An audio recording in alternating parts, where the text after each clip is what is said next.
Hello, David Wechsler. Can I ask you some questions today? Why, of course. How did your work in the U.S. Army influence your creation of intelligence scales with increased accuracy? Soon after the United States joined World War I joined the U.S. Army and served as an Army psychologist where I helped screen incoming draftees. While at Camp Logan, I scored the Army Alpha test and worked as an individual psychological examiner where I conducted Stanford-Binet tests to evaluate group intelligence. My experience with the Stanford-Binet screening tests helped me realize that there were some necessary improvements to be made. Without my practice in the Army with fellow psychologists, I would never have truly realized the need for enhanced IQ testing. What additional influential opportunities led to your research in IQ testing? After working with the U.S. Army, I studied at the University of Paris, where I continued conducting research regarding experimental psychology until 1922. When I returned to the United States, I worked as a clinical psychologist at the Bureau of Child Guidance in New York. Then, in 1925, I earned my PhD at Columbia University under Robert S. Woodworth, who demonstrated the importance of dynamic psychology, which shows that all schools of thought should be considered in psychological approaches. I continued to work at various places for short periods of time, including 5 years at a private practice. In 1932, I became the chief psychologist at Bellevue Psychiatric Hospital. My experience in the clinical setting was of key importance for my development of intelligence skills. What would you operationally define as intelligence? Intelligence is the aggregate or global capacity of the individual to act purposefully, to think rationally, and to deal effectively with his environment. My idea is that intelligence should be measured by one's variety of practical skills and methods. What criticisms do you have for other intelligence tests and theories? I feel that other intelligence scales and theories overlook the importance of the practical application of knowledge and experiences. Other tests and theories seem somewhat simplistic and even biased toward particular subjective backgrounds.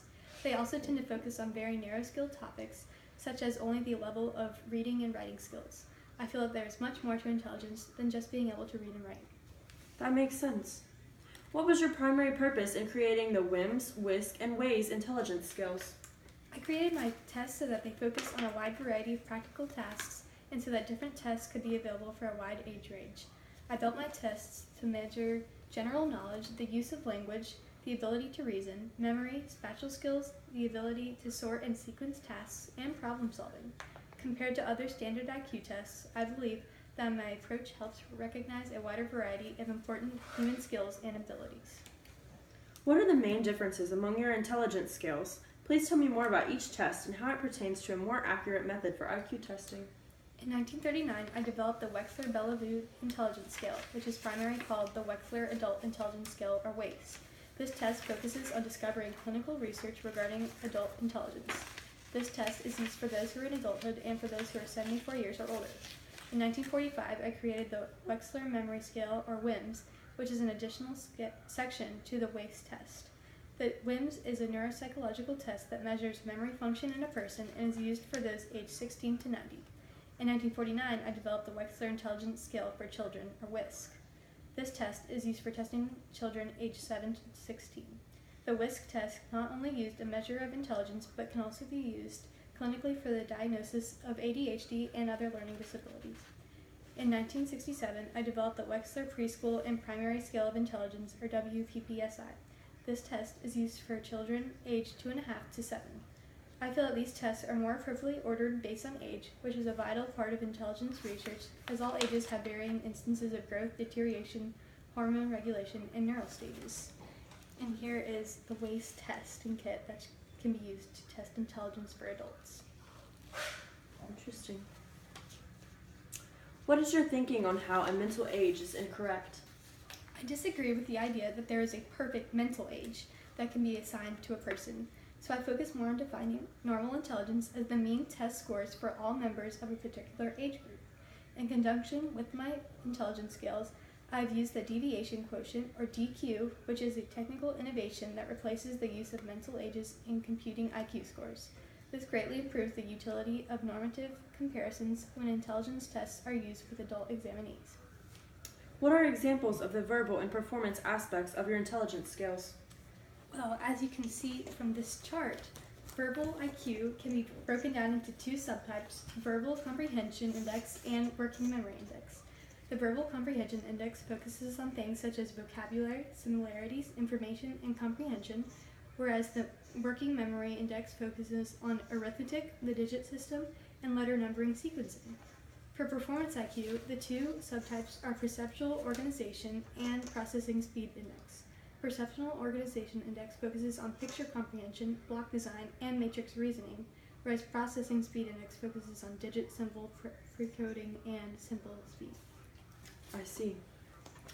Describe your purpose in writing and publishing the measurement of adult intelligence and non-intellective factors in general intelligence.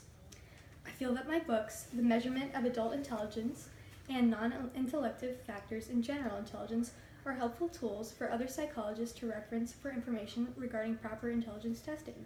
I wrote The Measurement of Adult Intelligence to make a connection with my personal experiences in the Army and in clinical settings.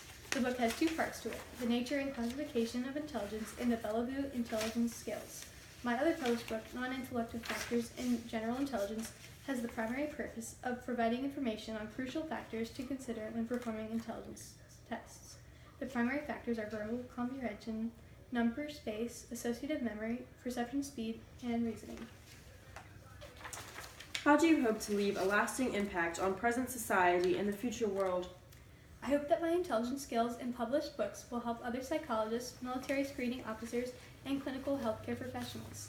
I feel that it is so important to properly recognize intelligence, and it is equally important to ensure that the tests and research methods are fair and unbiased for the selected populations. Intelligence has a great impact on one's life and can even help professionals determine mental illnesses or treatable concerns.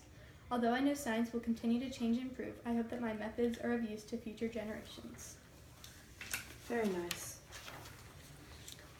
So, Mr. Sperry, I'm David Wechsler, as you know. Can I ask some questions? Yes, of course. Can you tell me what you're known for? Well, I studied split-brain patients where the corpus callosum has been cut to alleviate severe epilepsy. From this I learned that the two hemispheres of the brain have two separate and fully functional consciousnesses. I also learned that the two hemispheres work independently, but because of the corpus callosum they work as one. When it is cut, the two hemispheres do not work together anymore. So, and here is a representation of the brain. And here's the corpus callosum, and when it is working together, the whole brain works as one. But when it is cut, the two hemispheres work separately. It's quite interesting. How did you conduct the experiment? I presented visual stimuli such as pictures, symbols, and words in a single visual field to the subject so that the stimulus was sent to only one hemisphere. The stimuli was presented for a second, and then the patient was told to look at a dot in the middle of the screen. The pictures that were sent to the right visual field went to the left hemisphere of the brain, resulting in the patient being able to name or describe the object. Pictures sent to the left visual field were sent to the right hemisphere of the brain and made it so that the patient could not name or describe the object, but could point to a picture of what they had seen. Similar to in this poster. So the left side of the brain thinks of words, while the right side of the brain gets the symbols. So when they see love flash across the screen and it's on, they might only be able to describe a heart and not the word. Oh, that is quite fascinating. So did you begin by studying split-brain patients? No. Before studying humans, I started my experiments on cats and monkeys to observe the hemisphere functions. Then later I got to study on epileptic patients. Wow. The two hemispheres work together because of the corpus callosum. That's correct. So when this is severed, and is it possible for the split-brain patient to do everyday activities? Therapy can help tremendously in the recovery, but the success does usually depend on the patient's age who received the surgery. The younger the patient is, the better the chance of living a normal life. Wow, that sounds interesting. You say the two sides of the brain have separate skill sets. What are they? The left side of the brain is more analytical, specializing in things such as logic, language, and labels. The right side of the brain is artistic and is focused on art, faces, and places. This is why the terms left brain thinker or right brain thinker came about, similar to the poster that I previously showed. Now, have you won any big awards? Well, I'm the only psychologist to have accepted the Nobel Prize. In 1981, I was honored to win the Nobel Prize in sociology, and medicine for my discoveries concerning the functional specialization of the cerebral hemispheres made in the 1950s and 60s. Wow, very interesting. So, thank you so much. Thank you.